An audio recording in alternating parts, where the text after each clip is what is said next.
beef. It's what's for dinner. Yeah. Because it's also what's really hot on the charts right now. So yeah, we're going to get into all sorts of music beefs. Welcome to Get to the Hook, where this week, I think we actually probably should have started with the beef. It's what's for dinner. Yeah. Because it's also what's really hot on the charts right now. So yeah, we're going to get into all sorts of music beefs. And obviously, we all know there's a lot in hip hop. In fact, there's one that's dominating the charts right now. There's 2 in the top 10 right now. And so we'll get into that. Apologies to Drake fans because it's going to be a little rough. Yeah. But we're going to get into some other beefs. And the hip hop ones are obviously very famous, but there are also some outside of hip hop that are also really funny, actually. About other musicians, about the famous actors, about presidents. There's people some you would not expect to be beefing. But right. in music, everything's fair game. And some have some clear winners. Some it's a little more ambiguous. Some won the battle, but not the war. But we're going to pick a winner. We're going to pick a winner for all of them. And we should also say remember the old parental advisory sticker that used to be on CDs? Yes. You need one for this podcast because some of these sound bites, these people went hard on each other, and it's hard to cut around that. Yeah, you really can't. And to get the impact of it, you got to play them uncensored. So there's your warning. Yeah. All right. So let's start with the one that's right now dominating, right? That would be Like That. Like That by Future, Metro Boomin, and Kendrick Lamar. Yeah, and Kendrick Lamar's verse, which really made it sort of open season on Drake.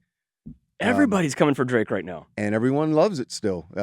3 weeks at number 1? 3 weeks it's been number 1 now. So the quick setup to this is that last fall, Drake and J. Cole released a song called First Person Shooter and complimented Kendrick. They said that the big 3 were Drake, Kendrick, and J. Cole. Kendrick took umbrage with that. And here's a little bit of what he had to say to him. I still got PTSD. Motherfuck the big 3. Nigga, it's just big me. Yeah, so don't you two put yourself on my level. It's just me. Yes, exactly. And it gets fiercer. Yeah, it gets fiercer. And now J. Cole has responded with a song called 7 Minute Drill he just put out, debuted at number 6. And then he immediately pulled it off of streaming services. He apologized, said the song was lame, that Kendrick is one of the greatest ever, because he said like Kendrick had fallen off, called his last album tragic because it was such a flop. And then he said, you know what? Kendrick is one of the greatest, and if he wants to respond, my chin is out. We've never ever seen that happen in hip hop before. Within a matter of days, it was like, you know what? I'm sorry. Like you just don't record any response if you're not going to respond. But no one's recorded the response and then taken it back. Yeah, he said it weighed on his spirit. So Kendrick by default wins that one. Yes, Kendrick is the easy winner. Yeah, right he DQ'd himself there. Drake hasn't really. There's been a song that's come out. There's been some debate whether or not it's AI or not. What do you think about that? Because I've listened to it. There's nothing in it that tips off whether it's AI to me. Like AI is getting really good. I don't know, but if it is Drake's song, why would he not come out and own it? Why wouldn't he? Exactly, and that's what makes everyone think that it's AI because he isn't owning it. But I will say there are some good shots in it. It's called Push-Ups, and he. Well, Drake, his track record with diss tracks is pretty good. Remember when he and Meek Mill were beefing back to back? Just ended Meek Mill. Right. But he's taking his L's too. Remember Pusha T's story of Adidon? Oh, yeah. Where he revealed that Drake, that's how he found out about Drake's son. Drake Adonis. was having a kid, right. Yeah, everybody's like, oh, it got real personal. That's about as personal as it can get. Yeah. Diss tracks are so hot this year. I mean, they've always been around, but Megan Thee Stallion's Hiss was a number 1 hit. That's right. Taking shots at Nicki Minaj. And Nicki Minaj responded with the song Bigfoot. Chris Brown has a song called Freak out right now about Quavo. Diss tracks are all the rage. Is this really that, this feels more commercial, right? It's a trend that everyone's hopping on. Right. It's not, or is it real hatred? Some might be. I don't think there's any love lost between Chris Brown and Quavo, but yes, do Kendrick and J. Cole hate each other? I don't think so. No, I don't think so either. Can't imagine. Which is why I think J. Cole was like, I don't want to get in this whole thing. Yeah, he's like, what am I doing? Right. But he did get another top 10 hit out of it. So it did work out, right? But this is nothing new. Hip hop started, early on. It was rap battles. Yeah. If you were the MC that could, out rap the other person, and it was like doing the dozens, when you just insult people, your mama, that kind of stuff. Right. The first real rap diss record though goes back to 1984. there was a group called UTFO, released a song called Roxanne, Roxanne, who's not even a real person. Right. There was no Roxanne. It was just a song. Which is so weird where this goes. The Right. fact that there was no actual There was no Roxanne, but this 14-year-old girl took the name Roxanne, named herself Roxanne Shante, one of the first female MCs, I mean, a legend in hip-hop. 14 years old, she does a response track to UTFO and calls them out by name, each member, and did this whole long 7-minute track in one take, and this is her song, Roxanne's Revenge. But let me tell you something else about the doctor, too. He ain't really cute and he ain't great. He don't even know how to operate. He came up to Calls himself doctor. He don't know how to operate. It's funny how quaint that sounds now. Right. One of the But- members of UTFO, she's calling out. Right. there, yeah. The crazy thing, and people now don't know because this was obviously long before the internet, the Roxanne Wars went viral. Yeah, because there were so many There were Roxanne songs. over 50 Roxanne songs by 30 plus artists. And UTFO, and I love this, they actually, when this diss track came out, Roxanne's Revenge, they got a female rapper to be the real Roxanne. Right. And that was the name of the song. And I saw an interview with Roxanne Shante recently, and she said that, after that came out, there's like multiple women who used the name Roxanne somehow and would do shows.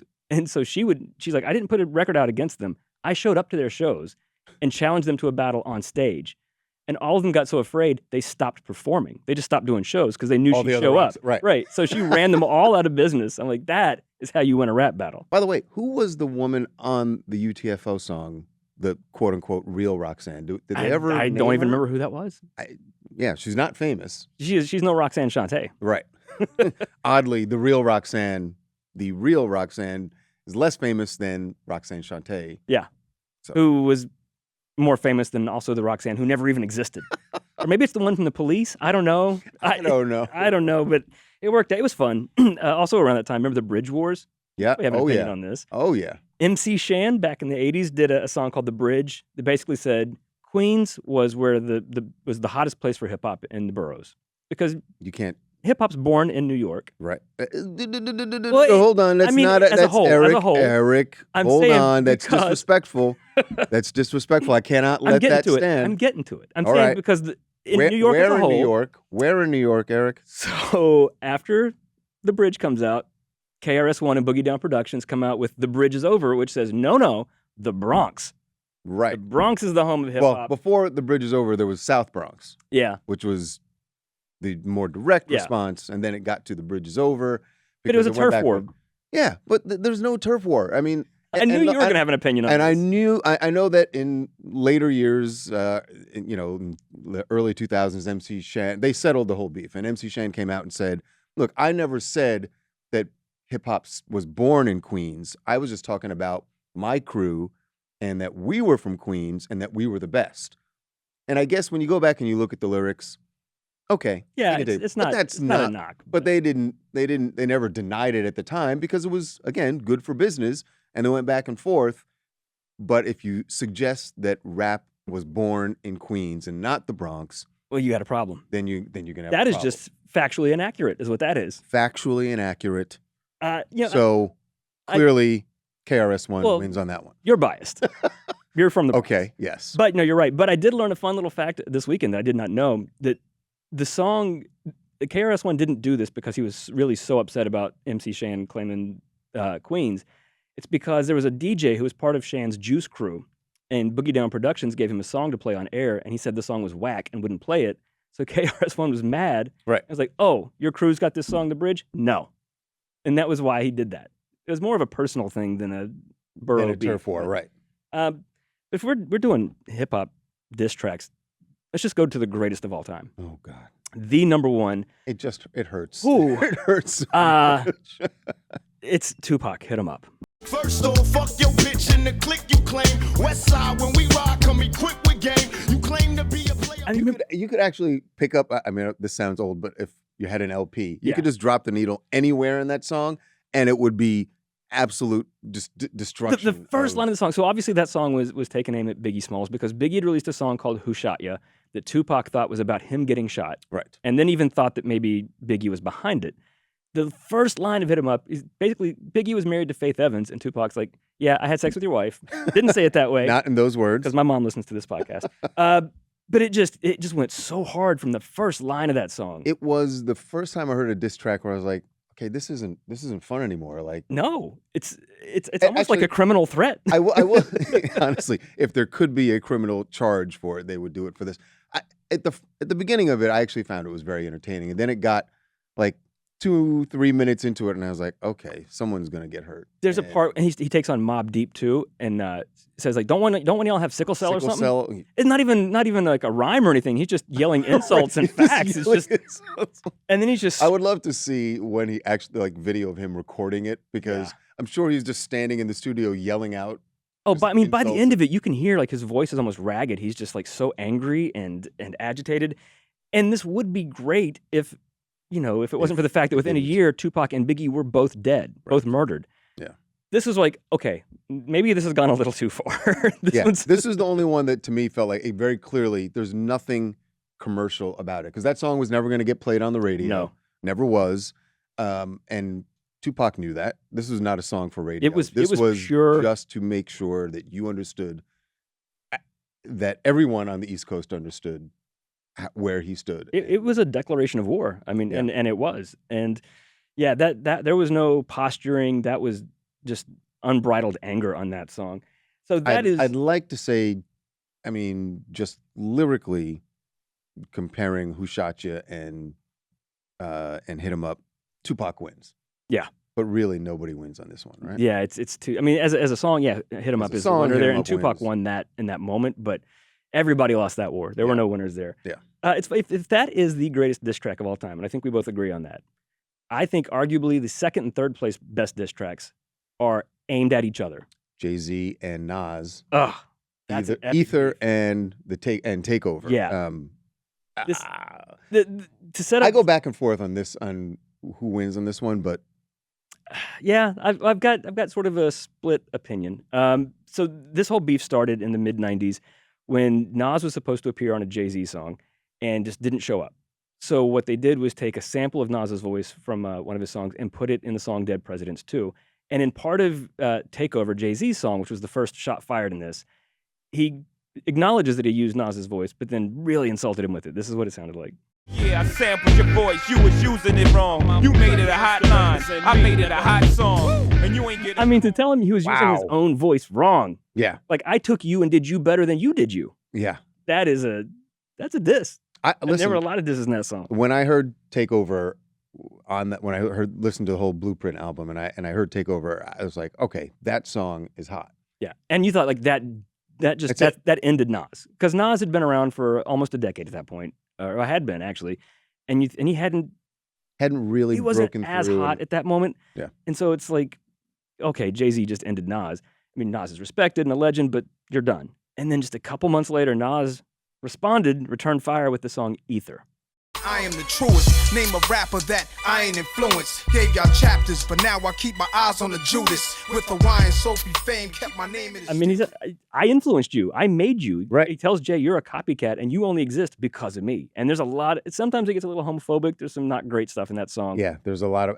Although even, by the way, all early hip hop and even some later hip hop, even some current, go to homophobic places, which is not great. No. But yeah. Like I said, I thought Takeover, that's it. Nas is done. I think Ether wins. Ether wins. I think Ether wins, and I'm a Jay-Z, stan to the day I die. Right. But on that particular battle, and Jay-Z admitted that he acknowledged it. Yeah. I will say though, as purely as a song, I like Takeover better. Just production wise, just as an actual song, I like it better. Right. But Ether, you can't deny that. It became a verb. Right. Exactly. I mean, it's still a verb. People still know it it 20 years later. If you get ethered, you got destroyed. Yeah. When Remy That's Ma Meek Mill. did her diss track at Nicki Minaj, she called it Sheether. Like that's right. Yeah. Yeah, like Ether won. It became when you become a verb, I think you won. The song definitely has better staying power. Yeah. Than Takeover. People still when they make a diss track, they're like, oh, I'm going like Ether level on this. Right. It's the gold standard of it. 'Cause I think people also are afraid to say hit 'em up. Because you'd rather be what came from it. And Jay and Nas eventually buried the hatchet. They've worked together since. They're they got past that. That Right. was 25 years ago. Some other really great hip hop wars I just want to give some shout outs to. Mm-hmm. The NWA wars. Yeah. When Ice Cube left that group and he had issues with the other members and Jerry Heller, the manager, we all saw this in Straight Outta Compton, the movie. Ice Cube came out with the song "No Vaseline," which the title tells you. We get it. You get it. We you get it. And then when the group split up, Dr. Dre, when the Chronic came out, Dre Day comes out and just eviscerates Eazy-E. Then Eazy-E comes back with his response record and basically says, "I still got a production deal, so when you do Dre Day, I get paid." He said Dre Day is Eazy-E's payday. It's like, how are you going to fight with that? Oh, I guess it. He gets a chunk of that. He got. Oh, yeah, because he had made the deal with Jerry. So yeah.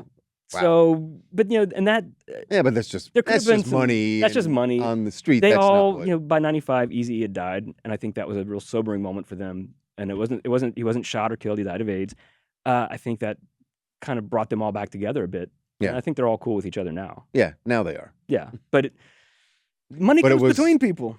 Yes, it does. And also, he's such a troll. We got to give 50 Cent Back Down. Back Down. His song about Ja Rule ended Ja Rule's career. One of the biggest, most commercially successful rappers of the 2000s. And Ja Rule, was, and he still performs now. Yeah.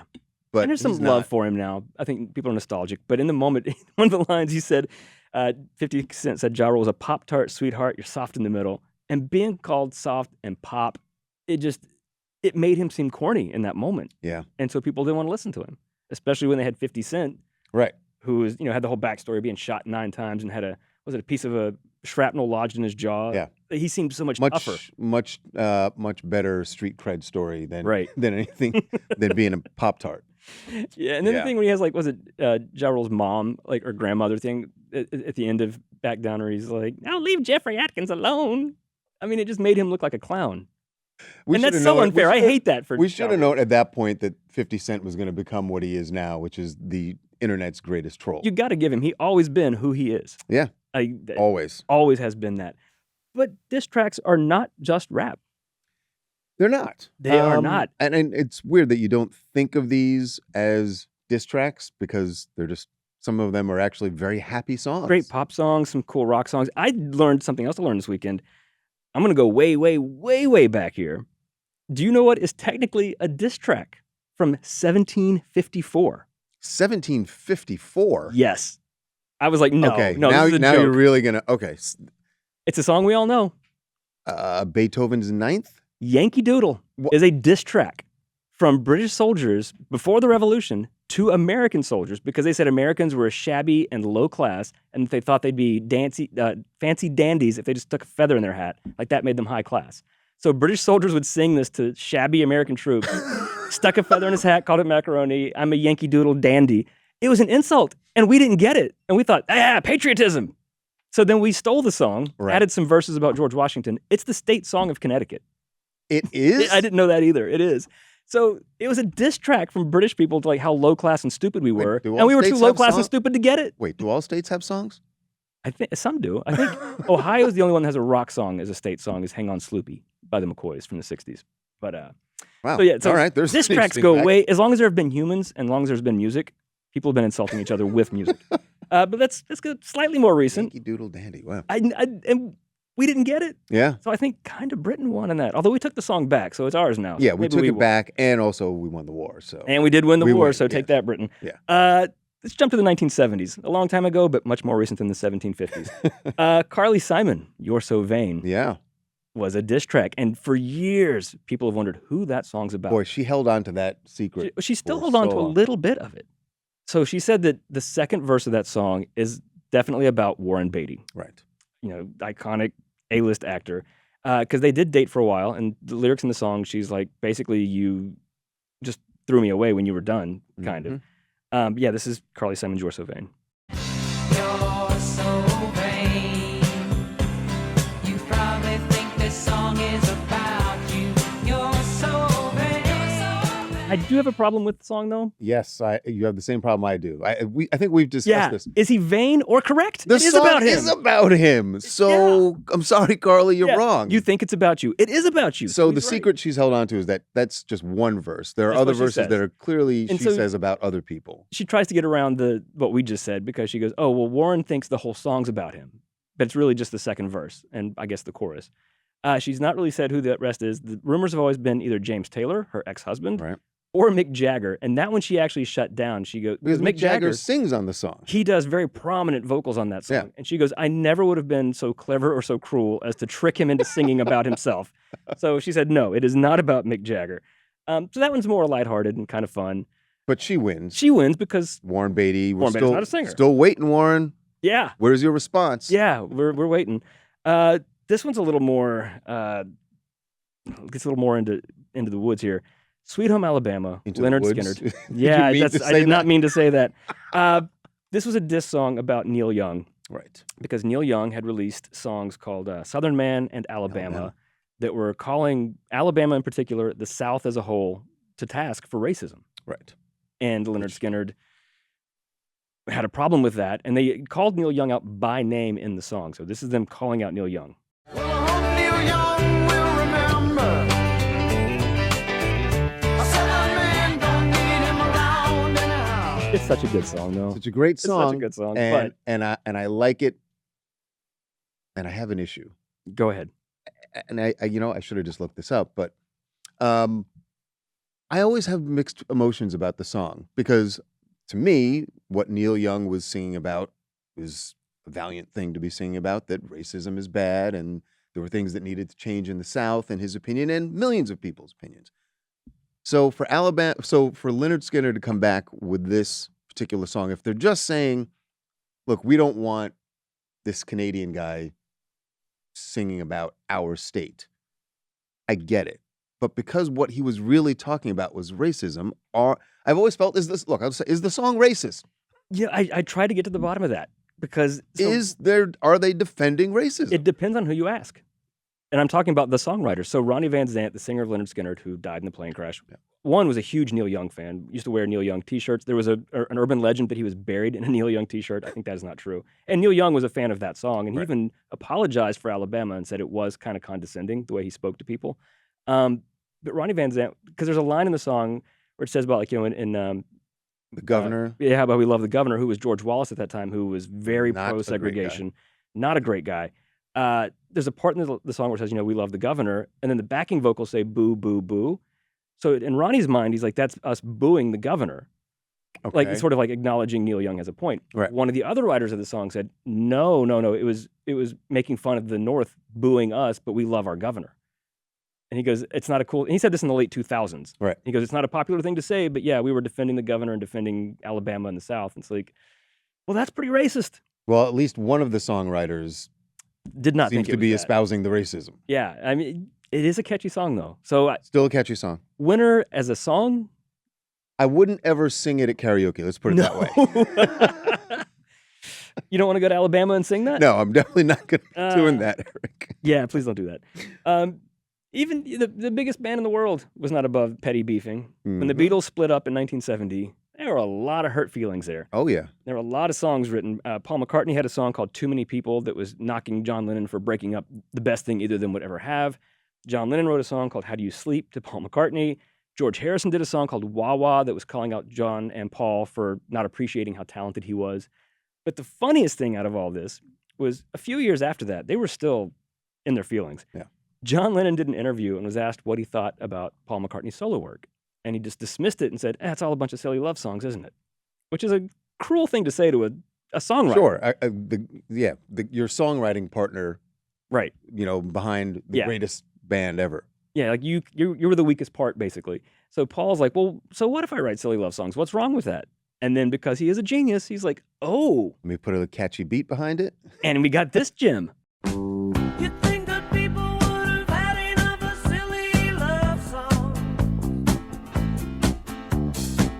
But I look around me and I see it isn't so. And it was You number gotta one be- for 5 weeks. Yeah, you got to figure John Lennon is just throwing something at his radio when Yeah, that song came yeah. on, right? At the time, just going like, what is this guy Like doing? rubbing his face in it. Yeah. Like, And yeah, then the fact that it went to number one, I'm sure, also and had that to irk song him. was inescapable in 1976. So Paul won that one. Yeah, definitely. Um, I but mean, R.I.P. John Lennon, Yeah. of course. But yeah, Paul won. but do you think John liked that song? It's such a catchy song, but it is also such a silly love song. It is it's easy to absolutely a dismiss. silly love song, which was it's all wrapped up in that. But yeah, sorry, that's a McCartney win. That's a McCartney win. It, For sure. we can take a little comfort in knowing that after John passed, they had made up, Yeah, I mean, John by and Paul then- were they and then they all wrote songs about missing each other. right. So, So yeah, time heals all wounds, right? right. Except maybe not this next one. I Mm, think this person never got forgiveness. Presidents are not above diss tracks. mhm. We have seen in recent years, like every administration gets something. Back in the 2000s, Pearl Jam, who were very liberal, had a song called Bush Leaguer that was a very just hateful song towards George Bush. There was a song, YG, the rapper, had a song called FDT about Donald Trump. Mhm. You can guess what that stands for. Then in 2021, do you remember the Let's Go Brandon craze? People still Yes. use it, but there were like several songs that came out. The biggest one was a guy I didn't named know there were. Oh, in 1 week in 2021, there were 2 different versions of Let's Go Brandon in the top 40. One by a rapper named Loza Alexander, and the other one was Bryson Gray or something. I don't even remember his name. And they made it into the top 40. For a week, and then they dropped off. But yeah, so there were multiple show. Let's Go That's- Brandons. That's when about Joe internet Biden. play is coming Yeah. into Yeah. But before all of that, back to the 70s again, Stevie Wonder, one of the greatest songwriters of all time, and Mr. Peace and Love, not somebody usually prone to angry diss Sure. tracks, Yep. was very upset about Things were different in the 70s. it was Richard Nixon times. Yeah. And so I'd love that in the summer of 74, he releases this song called You Haven't Done Nothing. And it's funky and it's great, but it's just an indictment of Richard Nixon and being useless. But we are sick and tired of hearing the song, telling how you are gonna change right from wrong. 'Cause if you really want to hear our views, you haven't done that. 2 weeks after that song came out, Richard Nixon resigned. I didn't Coincidence? realize the timing was that. Yeah, it was so that close. really, Stevie Wonder forced him out. It wasn't That's right. Watergate. That's right. I am not a crook or a Stevie Wonder fan. But Stevie's a very passionate person, certainly. And it's not always going to be happy, loving Yeah. thoughts from Stevie. So Yeah. a diss track at I the didn't president. realize the timing was that close close together. Huh. That song stayed on the charts longer than Nixon stayed in the White House. Well, I mean, it was on the charts longer. Yes. A lot of songs are about Stevie wins, by the way. Oh, In case Stevie anyone 100% was- yeah. wins. Although I don't know, I never heard Nixon sing, so he could have been really funky, and we just don't know. No way. Although we did hear his unreleased tapes, and they weren't very good. Yeah. Needed a little more better mix. Yeah, better mix. Although he, Yeah, don't never know. mind. anyway, a lot of songs, of course, are about exes, Sure. and those aren't necessarily diss tracks. Like in just the last few years, Selena Gomez Ooh, did I "Lose You disagree. to Love Me." They're kind of Some can yes, be. Some of are- those, like the Some Selena, can be that you're- wistful. Like Ariana Grande's "Thank You Next." just was thinking a look about- back. Miley Cyrus's "Flowers" was more of a diss at Liam Hemsworth. Taylor Swift has made a whole sub career out of. All right, some of hers are exes. definitely disses. Yeah, "Dear John" about John Mayer, "All Too Well" about Jake Gyllenhaal. But to me, the hit 'em up of breakup disses is Justin Timberlake's "Cry Me a River." Absolutely. You don't have to say what you did. I already know. I found out what you did. There's just no chance. You don't have to say what you did. I already know. Plus the production on it. The it's just- production, the Timbaland, and then the video where he got a Britney lookalike and had him seeing her in the house cheating on him. And because it Savage. also Savage. it sort of Don't. tarnished Britney's reputation for a while because she was America's sweetheart, and Right. now suddenly she was this cheater that broke the other America's sweetheart's heart. Now, and then she came out with a song "Every Time" where she kind of acknowledged this. The lyrics of that say, "Please forgive me, my weakness caused you pain, and this song's my sorry," which was like her apology to him. He definitely won the battle. She went kind of J. Cole with it. A little bit. But I think she's won the war at this point in 2024 because people Because now think people Justin have gone is- after him for other things as well. Right. So But now people think like how he treated her is Right. much worse than maybe her cheating on him, and Right. now people are saying that he cheated on her. I don't know. and then plus he had the Janet situation, so Janet- people turned on him for that. Right. So ultimately, yeah. Ultimately, I think Britney won, but in that but on moment, that song, yeah. that's still a pretty epic song. Yes, indeed. This song, I didn't know this was a diss song. This the other Tim. Are we going to the Oh other well, we Timberlake? can mention that I knew was a diss. Yeah, when Timbaland did the song with Justin Timberlake and Nelly Furtado, "Give It to Me," it was a triple diss. That's a rare triple. I diss. knew about 2 of the disses. I did not know about the third. The And Nelly I guess Furtado I one? hadn't no, I didn't know Oh. about the Justin one. Oh, that's the one I knew. Why So- was obviously Yeah, I knew so you so Timbaland's verse was a shot at Scott Storch, the producer, and Timbaland Right. said, "You're just a piano man, like you're not a producer, you're just backup, basically." Nelly Furtado, her verse was allegedly about Fergie from the Black Eyed Peas, but the meanest one was Timberlake went after Prince yeah, over a how and stupid why? reason. Because after Sexy Back came out, Prince was in concert, and he just said, "To whoever's saying they brought Sexy back, Sexy never left," because Prince is like, "I've always been Right, here." I've always been here. It's not since even an Sexy Love. insult. Right. It's just Prince being like, "I'm Prince." It hurt Justin Timberlake's feelings. So he does this song and Give It to Me. And the dumbest, meanest thing he says is like, "We looked for you last week on the It's in the charts. charts. Damn, that's right, you wasn't there." Like, yeah, you're hotter in 2006 on the charts Really? than Prince is. Yeah, I think some people could be saying that about Justin Timberlake now. That's what I'm saying. Again, in the moment It all Justin comes won that around. battle, I think he lost the war. Yeah. That one was why are you going after Prince? That one made me think that was just done for commercial purposes, right? Like No, probably the centerpiece of it was Timbaland wanted to go after Scott Storch, and then he's got his 2 artists that he works with all the time. All right, you guys got to have some sort of beef. We got to have something that you're like, your verses have to be. Could have been a bit more because after that, Prince won a Golden Globe for his song "Song of the Heart" from the movie Happy Feet, the Penguin movie. And Prince was late getting to the Golden Globes and missed it when he won. So Timberlake was presenting it. And so when Prince wasn't there, he's like, Prince is the winner, and he wasn't there. Timberlake pushed the microphone down and squatted because Prince was 5'2", and he goes, "Prince says thank you." I mean, a height joke? Come on, Justin Timberlake. Lose again, Timberlake. You lose again. We're getting fired up. Fired up. No, now I'm. Am I gonna have So to that's be now it's Team Britney? personal. I know. Let's move on. Yes, Gwen Stefani, Holla Back Girl. Did you know that was a diss track? I did not know it was a diss And track.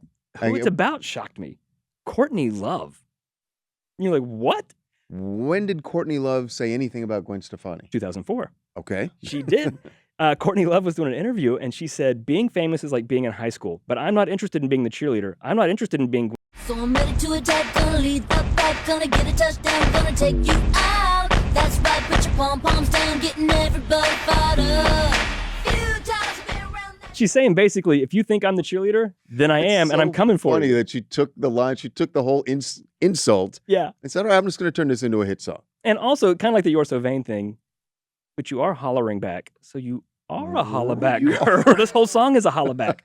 And bear in mind, they were what, in their 30s then? Yeah. Maybe late 20s. No, they were probably in their 30s by then. But High school well out of their rearview mirror. she made a jam out of it, though. Yes, indeed. Got one of her biggest hits. This next one, Mariah Carey versus Eminem. Yeah. Eminem This had been is- saying that they had dated for 6 months and had hooked up at least once, maybe only once. And Mariah's like, "I don't know what you're talking about." And so she released this song telling Eminem he was obsessed with her. Finally found a girl that you couldn't impress. Last man on the earth still couldn't get this. You're delusional, boy, you're losing your mind. She came kind of hard for Mariah Carey. You're delusional. If you're Yeah. the last man on earth, you still couldn't get this. And she dressed up as him in the video with a little goatee. So, there are two questions here. Yeah. Who wins the battle, and also, who do you believe? Because it doesn't have to be the same answer. Let's just Do you believe that there was some? Yeah. I don't think she didn't know him at all because Eminem came out with a song called The Warning was his response. And it was very graphic about the one time they had sex. He insulted himself. He was self-deprecating about how he finished early. Right. But then he had some audio of Mariah from his song Superman. She sang a part on it that wasn't used on the song. It was an unreleased vocal. So he used her vocal from that on this song, dissing her.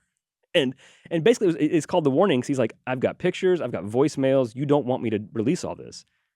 And then she never really brought it up again. Went away. So Obsessed was the much bigger hit. It was a top 10 Right. song for her. So I think she won that. But I think yes. Why I would he lie about that? I would lyrically give it to Mariah just because it's also just different to hear Mariah Carey doing a diss track. yeah, I thought she did a pretty good job when you wouldn't expect that from Mariah Carey. Right. But yeah, I believe I can't. There's no way that Eminem is just completely making up out of nowhere. That and why would you say you have You wouldn't- receipts if you don't? Because that would be humiliating. If she's like, "Okay, Right. release the pictures." right. And this was before AI, so he couldn't just generate them. So I don't know. It was never, that one kind of just disappeared. It's like they both were like, let's back off. Yep. I'm the queen of We're all Christmas. backing We don't away need from the this. table. We We're don't need backing this. away from the table. Nobody quietly. wants that. It's going to ruin the Christmas for everybody. Walk away clean. Walk away. And we mentioned Taylor Swift earlier with all of her ex's songs. And like I said, that's kind of her bread and butter. Right. But one time it was not about an ex. It No. was two, at the time, A-list pop stars going at each other, and there was a very clear victor here. Taylor Swift said that Katy Perry poached some of her backup dancers for a tour.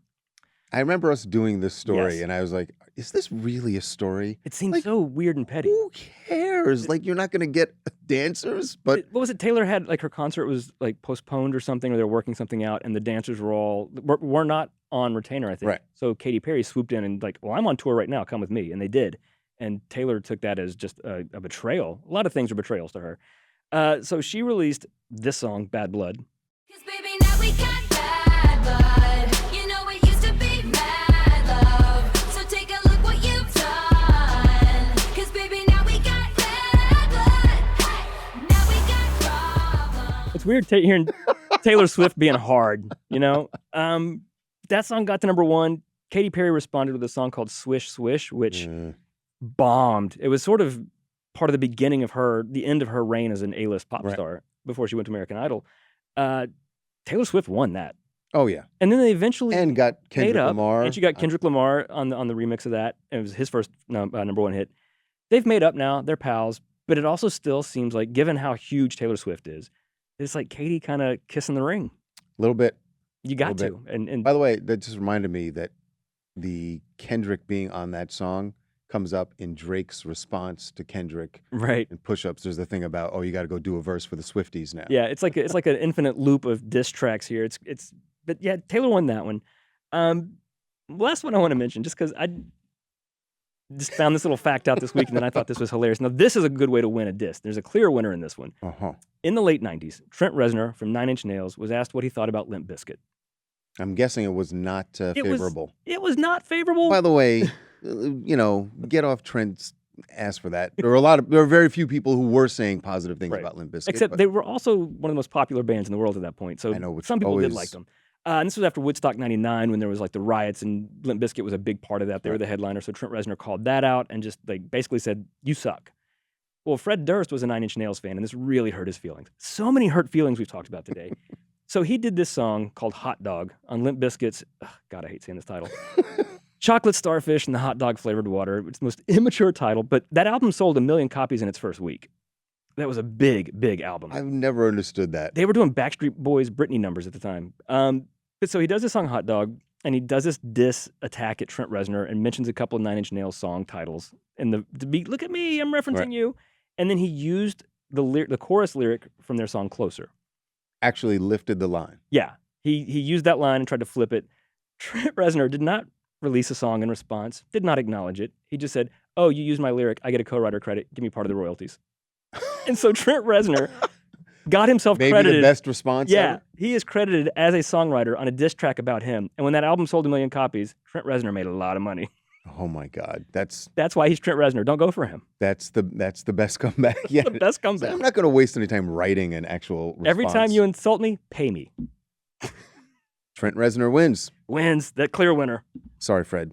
There's got to be winners. There got to be losers. right? Even Fred would have to say, "Yeah, he got me on Yeah, that one." he's Trent Reznor.